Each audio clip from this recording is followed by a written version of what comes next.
오늘 우리에게 주신 하나님의 말씀은 말라기 1장 6절부터 14절까지의 말씀입니다. 하나님의 말씀을 봉독하겠습니다. 내 이름을 멸시하는 제사장들아, 나 만군의 여호와가 너희에게 이르기를, 아들은 그 아버지를, 종은 그 주인을 공경하나니 내가 아버지일진데 나를 공경함이 어디 있느냐? 내가 주인일진데 나를 두려워함이 어디 있느냐 하나, 너희는 이르기를 우리가 어떻게 주의 이름을 멸시하였나이까 하는도다. 너희가 더러운 떡을 나의 제단에 드리고도 말하기를 우리가 어떻게 주를 더럽게 하였나이까 하는도다. 이는 너희가 여호와의 식탁은 경멸히 여길 것이라 말하기 때문이라. 만군의 여호와가 이르노라, 너희가 눈먼 희생제물을 바치는 것이 어찌 악하지 아니하며 저는 것 병든 것을 드리는 것이 어찌 악하지 아니하냐. 이제 그것을 너희 총독에게 드려보라.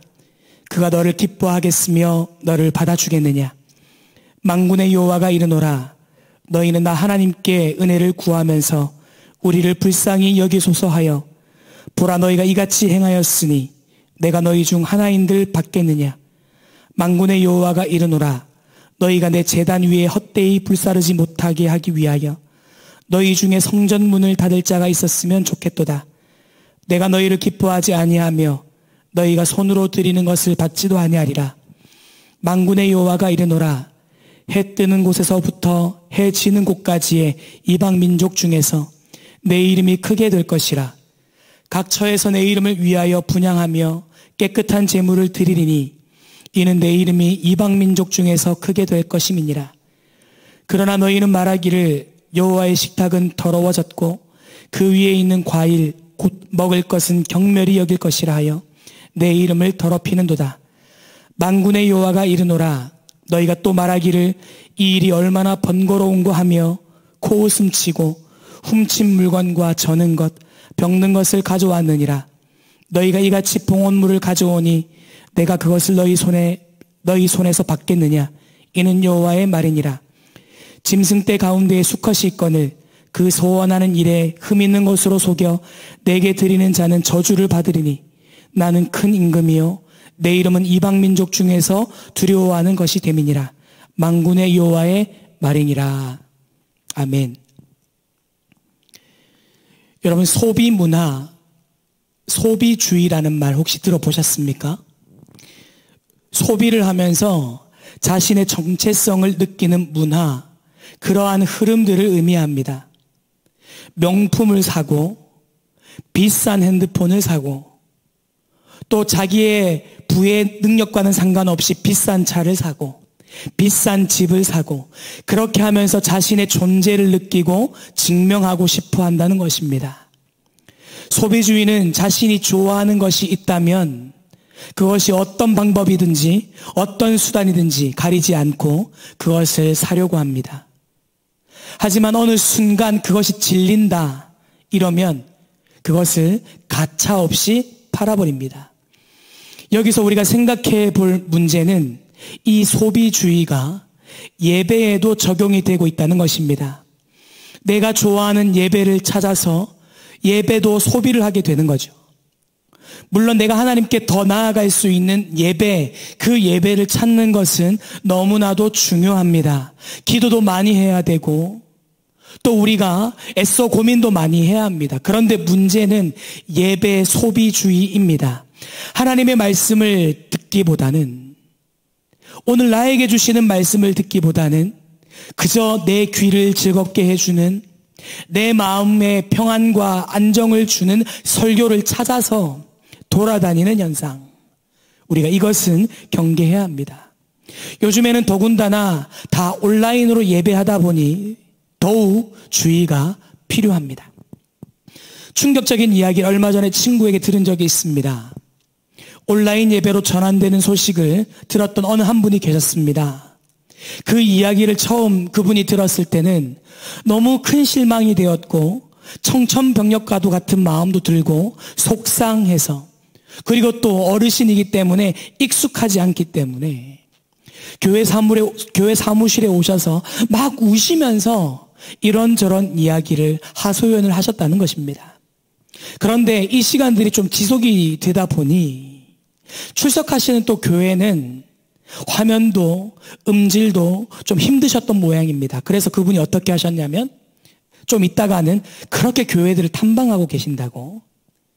그런데 또 어떤 때는 교회들 탐방하다 그것도 이도저도 마음에 안 들면 핸드폰으로 그냥 차라리 뉴스를 그렇게 보신다라는. 네, 우리 교회는 그럴 분이 안 계시리라 믿습니다. 여러분 한번 생각해 보시겠습니까? 예배는 들으는 게 맞습니까? 보는 게 맞습니까? 예배는 우리가 관람을 하거나 또 소비한다고 하지 않고 우리 한 사람 한 사람이 예배를 드립니다. 우리 함께 예배를 드립시다. 이렇게 표현하고 또 예배하는 사람을 구경꾼이 아니라 주체자가 된다고 해서 예배자라고 부릅니다. 이 개념은 예배를 드리는 데 있어서 가장 기본이 되는 마음가짐입니다. 예배를 어떤 물건 소비하듯이 그렇게 컨슈머가 된다거나 혹은 어떤 쇼를 보듯이 구경꾼처럼 보는 것은 잘못된 예배 자세입니다. 지금 저희 교회도 어렵기는 하지만 주일 예배와 수요 기도회를 유튜브로 송출해서 진행을 하고 있습니다. 우리가 어쩔 수 없이 온라인으로 드리기는 합니다. 하지만 나는 구경꾼은 아닌지, 나는 예배를 쇼핑하고 있지는 않은지, 나의 마음과 생각, 나의 시간, 나의 정성을 내가 드리고 있는지, 오늘 우리의 예배를, 오늘 나의 예배를, 하나님에 대한 나의 마음을 오늘 본문을 통해서 점검해보고 다시 한번 우리의 온전한 마음을 주님께 드릴 수 있기를 소망합니다. 본문을 보겠습니다. 오늘 읽었던 본문 말라기는 사람입니다. 지금으로부터 약 한 2500년 정도 전에 활동을 했었던 선지자였고 예언자였고 또 이름의 뜻은 나의 사자라는 뜻을 가지고 있습니다. 물론 성경은 역사책은 아닙니다. 하지만 우리가 성경에 대한 역사적인 배경을 알고 성경을 본다면 우리가 조금 더 넓게 그 의미들을 볼 수 있습니다. 그런 의미에서 오늘 본문의 역사를 짧게 한번 보겠습니다. 이스라엘은 우리나라와도 참 많이 닮았다라고 이야기를 많이 합니다. 특히나 우리나라처럼 주변의 여러 열강들이 한 번쯤은 이스라엘을 괴롭혔을 정도였습니다. 그런 굴욕을 수십 번 당하지 않았겠습니까? 그리고 난 다음 거의 구약 마지막 부분이 오늘 본문 내용입니다. 당시의 절대 권력이었던 바벨론, 지금으로 치면 이라크가 당시 절대 권력을 가지고 있었습니다. 이스라엘이 이 바벨론에게 멸망당했을 때에 이제 이렇게 살아야 하나 보다 이러면서 모든 삶을 단념하고 있을 때에 페르시아, 지금의 이란인데요. 이 이란이 굉장히 폭발적인 힘을 가지게 되었고 그러면서 영원할 것 같은 나라, 절대 무너지지 않을 것 같은 나라 바벨론이 페르시아에게 무릎을 꿇게 되었습니다.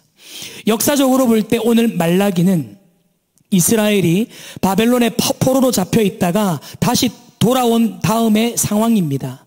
그리고 종교적으로는 이스라엘 공동체가 모여서 예배할 수 있을 뿐 아니라 이전에 불타서 없어진 그 하나님의 상징이었던 하나님의 성전이 건축이 된 그 이후에 일어난 상황입니다.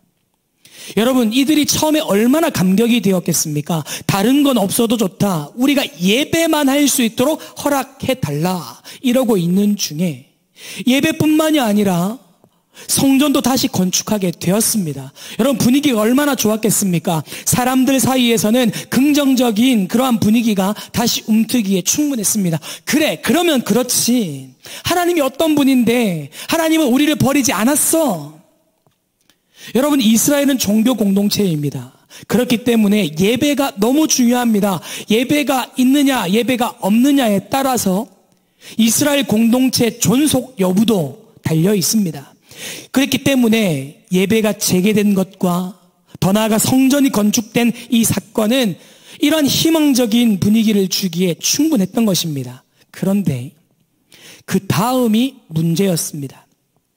이스라엘 사람들은 예배가 회복되면, 예배만 회복되면, 예배만 드릴 수 있다면 다윗 시대처럼 나라의 전성기가 다시 올 거라고 생각을 했었습니다. 하지만 성전 건축 이후에 그 이상의 결과들이 나타나지 않았던 것입니다. 사람들이 점점 힘이 빠집니다. 포로에서 돌아온 사람들은 나라의 회복은커녕 기근과 흉작이 오히려 더 덮치게 된 이 상황을 보고 다시 한번 하나님의 사랑을 의심하기 시작했습니다. 이 상황을 고스란히 겪고 있는 이 말라기 선지자가 고민하고 기도하며 하나님께 나아갑니다. 생각해보면 이스라엘 사람들은 사실 본인이 원했던 그 바람, 충분히 그 이상을 누렸습니다. 하지만 정작 마음속에 그 근본적으로 자리 잡고 있었던 자신들이 기대했던 것들이 눈에 보이지 않으니까 또다시 하나님 앞에 범죄하게 되었습니다. 더욱 충격적인 사실은 가장 먼저 그렇게 하나님 곁을 떠났던, 이탈했던 사람들이 예배를 주관했던 예배자들이었다는 사실입니다. 오늘 본문 6절부터 8절까지의 말씀을 제가 다시 한번 읽어드리겠습니다. 내 이름을 멸시하는 제사장들아, 나 만군의 여호와가 너희에게 이르기를 아들은 그 아버지를, 종은 그 주인을 공경하나니 내가 아버지일진데 나를 공경함이 어디 있느냐, 내가 주인일진데 나를 두려워함이 어디 있느냐 하나, 너희는 이르기를 우리가 어떻게 주의 이름을 멸시하였노 하는도다. 너희가 더러운 떡을 나의 제단에 드리고도 말하기를 우리가 어떻게 주를 더럽게 하였나이까 하는도다. 이는 너희가 여호와의 식탁은 경멸히 여길 것이라 말하기 때문이라.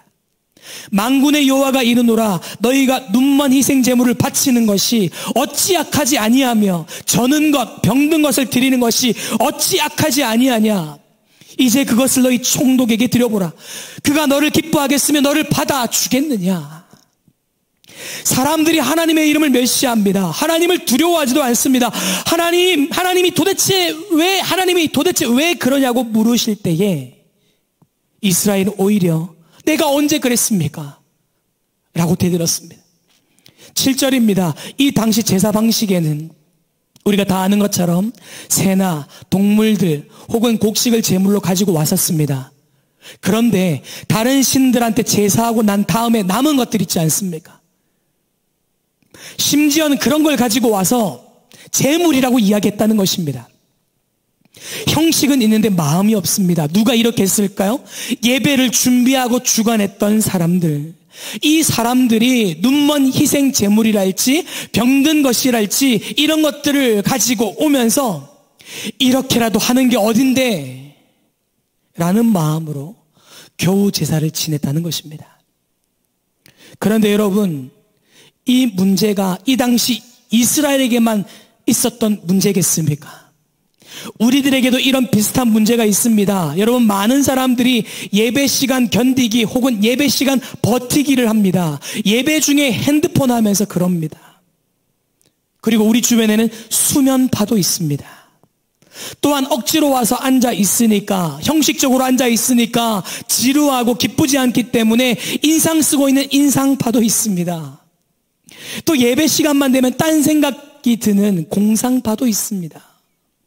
요즘은 온라인 예배로 인해서 새로운 파가 생겨났다고 합니다. 소파와 한몸이 이르는 소파 한몸파입니다. 하나님은 이미 수많은 예배들을 경험하셨습니다. 그러시면서 그 중심을 보시고 그 중심 없음을 보시고 그들에게 차라리 시간 낭비, 돈 낭비 안 했으면 좋겠다라고 10절에 말씀하십니다. 제가 읽어드리겠습니다. 만군의 여호와가 이르노라, 너희가 내 제단 위에 헛되이 불사르지 못하게 하기 위하여 너희 중에 성전문을 닫을 자가 있었으면 좋겠도다. 내가 너희를 기뻐하지 아니하며 너희가 손으로 드리는 것을 받지도 아니하리라. 어떻게 보면 좀 극단적이라고도 생각이 들 만큼 하나님께서 단호하고 분명하게 말씀하십니다. 들어오지도 못하게 문 닫아라. 그리고 아무리 너희가 해봐라. 나는 받지 않겠다. 여러분, 다시 우리에게 시선을 가지고 오면 좋겠습니다. 여러분, 하나님께 어떤 것을 드리고 있으십니까? 팬데믹으로 록다운이 처음 되었을 때에 예배만이라도 드릴 수 있으면 좋겠다, 이런 마음이었다가 지금은 수면파, 인상파, 공상파, 소파 한몸파는 아니십니까? 그러면서도 이렇게라도 하는 게 어딘데, 내가 피곤하고 힘든 가운데서도 내가 유튜브 그거 키는 게 어딘데, 이러진 않으십니까? 여러분은 하나님께 어떤 것을 드리고 있으십니까?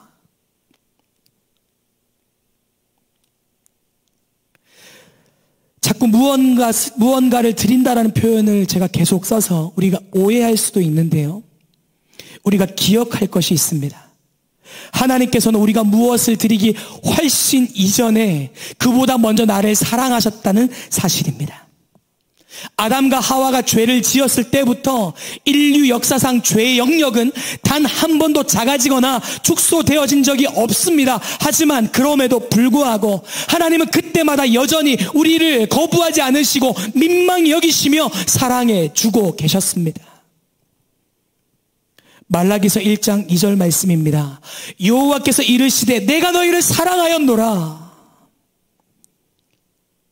사랑하였노라. 성경을 보면 이스라엘이 정말 답답할 정도로 하나님을 배반하고 떠났습니다. 솔직히 또 이래? 이런 생각이 저도 듭니다. 하나님 입장에서는 솔직히 질릴 것 같기도 합니다. 그냥 관계를 끊고 새롭게 시작하고 싶은 마음도 충분히 들 것 같습니다. 그런데 하나님은 질려하지 않으셨습니다. 잠잠히 용서하시고 사랑하셨습니다. 더 감사한 것은, 더 와닿는 것은 우리가 이스라엘하고 참 비슷하지 않습니까? 아니, 더하면 더했지 덜하지는 않을 것 같습니다. 그런데 그 사랑이 오늘 우리에게도 동일하게 똑같이 임한다는 것입니다. 하나밖에 없던 그 아들 예수님을 내어주시기까지 우리를 사랑하신 분이 하나님이십니다. 하나님께서 우리를 먼저 사랑하셨습니다. 여러분, 예배 자리 나올 때에 어떤 마음으로 나오십니까? 일주일간의 삶 가운데, 여러분의 인생 가운데 하나님의 그 크신 사랑하심, 하나님의 안으심, 하나님께서 여러분을 붙드심, 동행하심이, 한 주간에 그렇게 하셨음이 여러분 생각이 난 다음 예배 자리로 나오셔야 됩니다. 그래서 주일 예배는 주일이 시작이 아니라 토요일이 시작이라고 하시는 분도 계십니다. 월, 화, 수, 목, 금, 우리가 세상 가운데 살아가면서 하나님이 나를 붙드셨던 그 사랑, 그 은혜, 그 능력, 그것들을 토요일 날 묵상하고 또 묵상하고 기도하여서 주일 날 하나님이 나를 사랑하심, 그 사랑하심의 마음을 가지고 주일 예배에 나오는 것입니다. 내가 먼저 드리는 것이 아니라 하나님께서 우리를 먼저 사랑하셨습니다. 말씀을 맺겠습니다. 하나님은 우리와 인격적인 만남을 원하십니다. 하나님은 이미 전부를 주셨습니다. 그 전부만큼 우리를 사랑하십니다. 사랑하는 여러분, 하나님께 눈먼 희생 제물이나 병든 것을 드리는, 즉 예배 한번 봐주지 뭐, 구경하지 뭐, 심심한데 유튜브나 한번 틀어볼까? 이런 태도가 아니라 하나님의 사랑을 알고 그 사랑에 반응하며 예배를 기대하는, 관람객이 아니라 예배하는 예배자로 살아가는 저와 여러분 되시기를 주님의 이름으로 축원합니다. 기도하겠습니다. 사랑의 하나님, 하나님께서 우리를 사랑하심을 믿습니다. 내가 먼저 주님을 사랑한 것이 아니라 주님께서 먼저 나를 사랑하셨습니다. 그 받은 사랑을 기억함으로 하나님 앞에 우리의 시간과 마음과 뜻과 물질을 드리오니 주님 영광 받아 주옵소서. 예배의 구경꾼이 아니라 예배하는 예배자가 될 수 있도록 성령 하나님 우리의 마음과 행동을 지켜 주옵소서. 감사드리며 예수님의 이름으로 기도드립니다. 아멘.